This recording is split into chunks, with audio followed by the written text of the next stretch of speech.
My Lords and members of the House of Commons, I am deeply grateful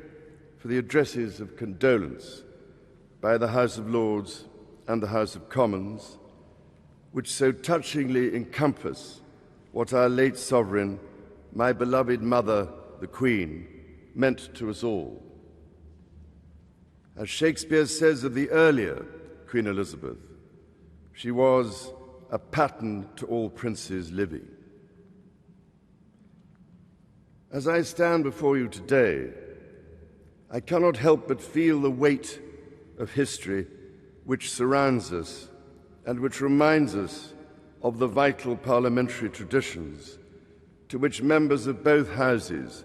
dedicate yourselves with such personal commitment for the betterment of us all. Parliament is the living and breathing instrument of our democracy. That your traditions are ancient, we see in the construction of this great hall, and the reminders of medieval predecessors of the office to which I have been called, and the tangible connections to my darling late mother we see all around us, from the fountain in New Palace Yard, which commemorates the late Queen's Silver Jubilee, to the sundial in Old Palace Yard for the Golden Jubilee,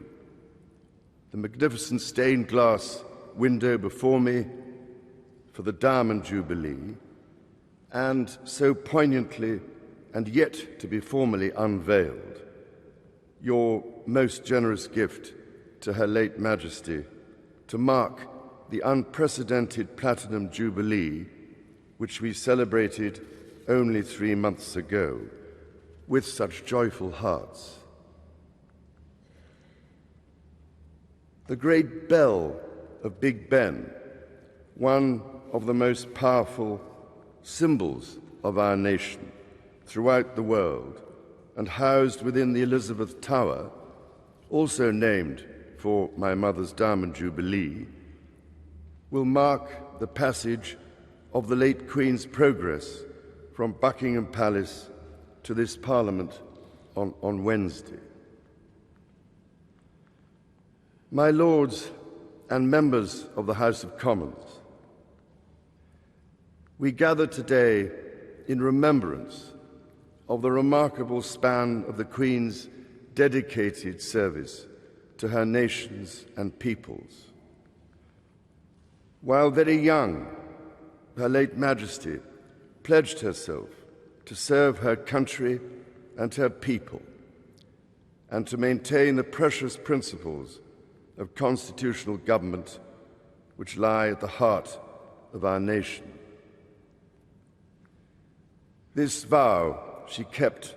with unsurpassed devotion. She set an example of selfless duty, which, with God's help and your counsels, I am resolved faithfully to follow.